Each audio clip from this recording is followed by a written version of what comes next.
तो मान लेते हैं कि हम लोग इलेक्ट्रिक फील्ड के बारे में पढ़ रहे थे। इलेक्ट्रिक फील्ड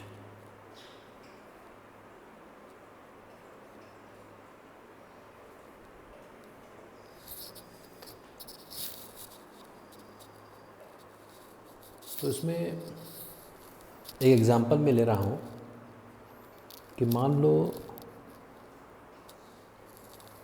ये वाई एक्सिस है ना, ये वाई एक्सिस है, इसको एक्स एक्सिस में कह देता हूँ, ये वाई एक्सिस है। एक चार्ज यहाँ पर है, मान लो एक चार्ज यहाँ पर Q और एक यहाँ पर चार्ज है, ये भी Q है मान लो, है ना। इसको मैंने कह दिया कि इसके कोऑर्डिनेट्स लिख देते हैं। इसके कोऑर्डिनेट्स हैं 0, A और इससे कोऑर्डिनेट्स है 0, -A। ये 2 पॉइंट चार्ज पार्टिकल्स हैं। तो अब इसकी फील्ड अगर हम कैलकुलेट करना चाहें तो कैसे कर सकते हैं। तो जैसे अगर x डिस्टेंस पर अगर मुझे फील्ड कैलकुलेट करनी है यहाँ से x डिस्टेंस पर, तो एक तो इसकी फील्ड हो जाएगी, तो इसकी field away from it positive है ना, तो दूर की तरफ होगी। ऐसे इसकी फील्ड हो जाएगी, ऐसे इस पॉइंट पर इधर की तरफ। तो मैग्नीट्यूड वाइज दोनों बराबर होंगे ना। अगर इसकी E है तो ये भी मैग्नीट्यूड E होगा, केवल वेक्टर में डिफरेंस होगा। मैग्नीट्यूड क्योंकि सिमेट्री है तो यही होगा। अच्छा, ये डिस्टेंस भी हमें पता चल जाएगा कितना है। ये डिस्टेंस होगा √a² + x², और ये डिस्टेंस भी कितना हो जाएगा a² + x² का √।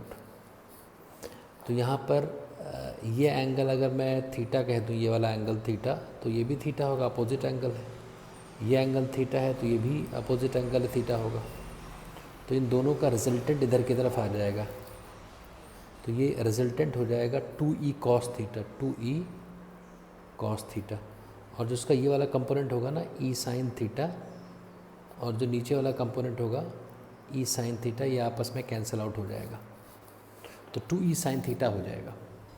तो अगर 2e sin थीटा हम लोग लिखें तो यहाँ पर नेट फील्ड जो हम लोगों ने कैलकुलेट किया है, नेट फील्ड इसकी वैल्यू आ गई 2 × E। E क्या आ गया कि 1/4 पाई ε0 चार्ज बटे डिस्टेंस का स्क्वायर, तो a² + x²। 2 ये E लिखा हुआ है, 2E। अब ट्रायंगल से cos थीटा देखो, तो cos थीटा में x divided by √a² + x² हो जाएगा। ये cos थीटा की वैल्यू आ गई। तो इसको सब कुछ अगर सॉल्व किया जाए तो नेट फील्ड की वैल्यू आ गई, net field is equal to, net field की वैल्यू आ गई एक्सिस पर, ये कितना हो गया 2q/4 pi ε0 x divided by a² + x² की पावर 3/2। ये एक्सिस पर आ गई। ऐसे ही अगर हम लोग यहाँ पर आ गया, ये रिज़ल्ट मिल गया एक्सिस पर। अब इसमें मान लो इसको थोड़ा सा मैं चेंज करूँ, जैसे अभी यहाँ पर ऐसा कुछ था, तो एक चार्ज हम लोगों ने लिया था 0 नहीं, वाई एक्सिस है ना, ये मान लो वाई एक्सिस है और ये एक्स एक्सिस है। तो यहाँ पर हम लोगों ने चार्ज लिया था, जिससे कोऑर्डिनेट्स क्या थे 0 और a और 0, वाई एक्सिस पर है तो a, ये q था। ऐसे एक यहाँ पर था 0 -a और 0। ऐसे अगर z एक्सिस पर भी ले लिया जाए, बाहर की तरफ निकला हुआ, यहाँ पर एक चार्ज रखा हुआ है q, इससे कोऑर्डिनेट्स होंगे 0, 0, a, और इसके अंदर इनटू द प्लेन, अंदर की तरफ रखा हुआ है। तो इसके कोऑर्डिनेट्स मान लो ये भी q है, तो इसके आ जाएंगे 0, 0, -a। अब ये चार चार्ज हो गए। देखो ऐसा हुआ कुछ ना, कि जैसे ये अगर y एक्सिस है, या ऐसा कुछ अरेंजमेंट हो गया कि जैसे ये z एक्सिस है, ये ऐसा, ये y एक्सिस है ब्लू वाला मार्कर, और ये z एक्सिस है और ये x एक्सिस है। तो एक चार्ज यहाँ रखा हुआ है z एक्सिस पर 0, 0, a, और एक इसके पीछे रखा हुआ है यहाँ पर 0,0, -a, एक y एक्सिस पर रखा हुआ है 0, a, 0 और एक यहाँ पर रखा हुआ है 0, -a, 0 और इसके एक्सिस पर यहाँ पर मुझे कहीं पता करना है यहाँ पर कितना होगा। इसके कोऑर्डिनेट्स कुछ करें 0, मतलब x,0,0 यहाँ पर कहीं निकालने को अगर आ जाए तो अब क्या होगा कि जैसे यहाँ पर हम लोगों ने देखा था कि ये यहाँ से क्या हुआ था कि ये एक वेक्टर ऐसा आया था, ऐसा ई आया था और इसका भी यहाँ पर आ गया था ई, ऐसे इसका भी आएगा ना, जेड एक्सिस वाले का भी आएगा। तो अब जो होगा, अब इसको अगर थोड़ा सा हम देखें तो अब इसमें जो वैल्यू होगी सिर्फ ये है कि जैसे पहले क्या था, पहले वाई एक्सिस पर था तो इस पॉइंट पर जो यहाँ पर एक्स ये वाला पॉइंट था ना, इसकी फील्ड ऐसे आई थी, यहाँ पर ऐसी फील्ड आ गई थी और इस नीचे वाले की फील्ड ऐसे चली गई थी। ऐसे जेड एक्सिस की वजह से अब क्या होगा, जेड एक्सिस की वजह से क्या होगा कि एक फील्ड इधर आएगी इस साइड में, जैसे ये जेड एक्सिस है ना, ब्लू वाला मार्कर, तो अगर जेड एक्सिस है तो अब यहाँ पर चार्ज रखा हुआ है तो इसकी फील्ड इधर की तरफ आएगी ऐसे और इस वाले की फील्ड इधर की तरफ जाएगी ऐसे। तो अब इस एक्स पॉइंट पर 4 वेक्टर्स होंगे अगर देखा जाए तो 4 वेक्टर्स कैसे होंगे, देखो इसमें ये होगा कि ये एक्स एक्सिस है तो एक तो वाई वाली, एक ये वाला हो जाएगा, एक ये वाला, ये तो दोनों वाई कोऑर्डिनेट पर जो रखे, वाई एक्सिस पर जो रखे हुए हैं उनके हो जाएंगे। और ऐसे ही तो जेड एक्सिस पर जो रखा हुआ है उसका एक इधर की तरफ ऐसे, एक इधर की तरफ, तो ऐसे जेड वाले के ऐसे आ जाएंगे, वाई वाले के ऐसे आ गए, ये ई और ई, ऐसे जेड वाले की ई और ई, तो ऐसे 4 आ जाएंगे। मैं 4 इसका देख करके बता देता हूँ कि अगर हम देखें तो यहाँ पर ऐसे 4 आ जाएंगे, देखो ये ऐसे इस टाइप से एक और इधर, तो कुल मिला के इसके 4 वेक्टर्स ऐसे बन जाएंगे। ये 2 क्या हुआ, ये 2 तो वाई एक्सिस का हो गया ऐसे ऐसे और ऐसे हो गया, तो ये 4 वेक्टर्स ऐसे बन जाएंगे ऐसे।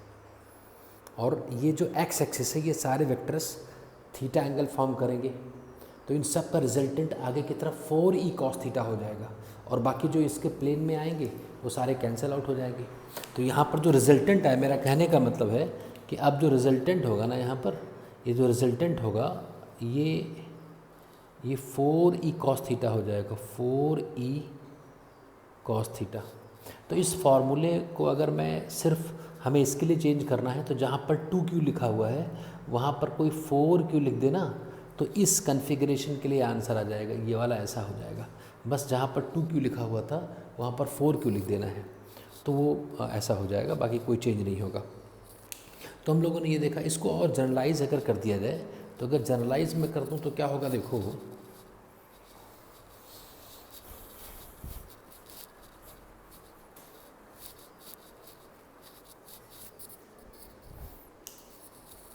जैसे ऐसे समझो कि मैं ऐसे अगर बना दूँ कि यहाँ पर ऐसा है और ऐसे ये रखा हुआ है, ये 2 अगर हमारे पास एक्सिस हैं, इसको इस तरफ भी देख सकते हो कि मान लो ये एक्स एक्सिस है, ये वाई एक्सिस कह देते हैं और ये मान लो एक्स एक्सिस है ना। तो अभी हम लोगों ने कहा कि एक चार्ज यहाँ पर है Q, एक चार्ज यहाँ पर है Q, एक चार्ज यहाँ पर है Q, एक चार्ज यहाँ पर है Q। जो उसके पहले वाली चीज़ थी उसमें x, y और z एक्सिस पर हमने रखा हुआ था और x पर निकाला था। यहाँ पर क्या होगा कि यहाँ पर ये 4 चार्ज यहाँ रखे हुए हैं, इससे कोऑर्डिनेट्स क्या होंगे, बहुत सारे आप लिख सकते हो।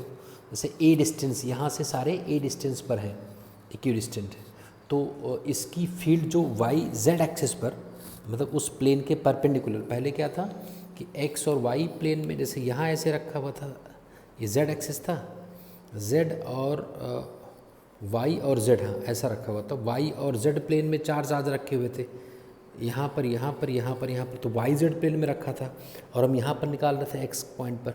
अब ऐसे ही एक्स वाई प्लेन पे रखा हुआ है और तुमसे कहा जाएगा यहाँ पर निकालो हवा में कहीं, तो विजुलाइज करना है सिर्फ, उसमें कोई बहुत प्रॉब्लम की बात नहीं है। तो अगर ये 4 चार्जेस हैं और ये सेंटर से एक ही डिस्टेंस पर है, a डिस्टेंस ईच, सबका डिस्टेंस a है ना, वही जो क्वेश्चन है वही कन्फिग्रेशन है, बस उसको थोड़ा सा प्लेन मैंने चेंज कर दिया, बाकी उसमें कोई अंतर नहीं है। तो अगर ये 4 चार्जेस हैं और इनसे कहा जाए कि भाई हवा में जो पॉइंट है यहाँ पर कहीं z हाइट पर बताओ, तो z हाइट पर जो पॉइंट है उसके कोऑर्डिनेट्स होंगे 0,0,z। तो इलेक्ट्रिक फील्ड एट 0,0,z ये अगर निकालना है तो वही है, सब कुछ 4 चार्ज हैं तो 4q और divided by 4 pi epsilon not, और ऊपर क्या था z और नीचे z² प्लस a² की पावर 3/2, ऐसा आ जाएगा। ऐसे ही अगर इसमें यहाँ पर चार्ज रख दिया जाए और यहाँ पर चार्ज रख दिया जाए a डिस्टेंस पर एक q चार्ज यहाँ रख दिया जाए और a डिस्टेंस पर एक q चार्ज यहाँ रख दिया जाए, तो अब 6 चार्ज हो गए। तो यहाँ पर जहाँ 4q था ना तो 6q हो जाएगा। ऐसे अगर और भी ऐसे रख दिया जाए, यहाँ पर मान लो यहाँ पर भी q, यहाँ पर भी q, तो अब 8q हो गया। तो जहाँ पर 6q था वहाँ 8q हो जाएगा। तो ऐसे से मैं ये कह रहा हूँ कि अगर इन सबको मिला करके एक सर्कल बना लिया जाए, सर्कल रिंग बना लिया जाए और उस रिंग के ऊपर चार्ज डिस्ट्रीब्यूट कर दिया जाए ऐसे ऐसे ऐसे करके, और यहाँ पर बहुत सारा चार्ज रख दिया जाए, बहुत सारा चार्ज क्यू क्यू क्यू ऐसे। तो अगर बहुत सारा चार्ज रख दिया जाए और इस सब चार्ज मिलाकर अगर कैपिटल क्यू हो, तो अगर ऐसा हो तो अगर हमें कोई बोलता है कि भाई इलेक्ट्रिक फील्ड एट 0,0,z निकालना है due to a ring in XY plane having charge distributed uniformly on its periphery, circumference. अगर सर्कमफेरेंस पर चार्ज बहुत सारे हैं और उसको हमें निकालने को बोला जाए तो उसमें कुछ परेशान नहीं होना है ना। उसमें सिंपली ये कर देना है कि जैसे पूरी पूरी रिंग ही आ गई तो यही फार्मूला कन्वर्ट हो जाएगा। कैसे, अगर इसको हमें निकालना हो तो E = आ जाएगा 1/4 पाई एप्सिलॉन नॉट। जब 2q था, जब 2 ही चार्ज थे तो 2q आया था ऊपर, जब 4 चार्ज हुए तो 4q आया, 6 चार्ज हुए तो 6q आ गया। बहुत सारे चार्ज आ गए, कितने चार्ज आ गए, q चार्ज आ गए। तो q और कितनी हाइट पर, z हाइट पर, और नीचे तो वही आ रहा था z² प्लस अब जो a है यही रेडियस हो जाएगा a² की पावर 3/2। तो इस तरह से बहुत आसानी से तुम लोग एक रिंग के एक्सिस पर इलेक्ट्रिक फील्ड की वैल्यू क्या होती है ये आराम से निकाल सकते हो, सिमेट्री से ही निकाल सकते हो। इसको 2 से स्टार्ट किया गया है, तो पहले 2 चार्ज का निकाल लिया गया, फिर 4 चार्ज का, पहले 2 चार्ज ऐसे रखे हुए थे वाई एक्सिस पर, फिर जेड एक्स ऐसे आ गया 2 चार्ज, फिर इधर आ गया, फिर इधर आ गया, पूरी रिंग पर ही आ गया। तो रिंग के एक्सिस पर ना 0, अगर रिंग कहाँ है, XY प्लेन में है तो उसका Z एक्सिस हुआ, वो क्या हो गया, Z एक्सिस, वो उसका एक्सिस हो गया ना, उस रिंग का एक्सिस हो गया, उसके एक्सिस पर ये फील्ड की वैल्यू आ जाएगी। तो ये एक इम्पॉर्टेंट पॉइंट है जो आप देख सकते हो कि कैसे निकालते हैं।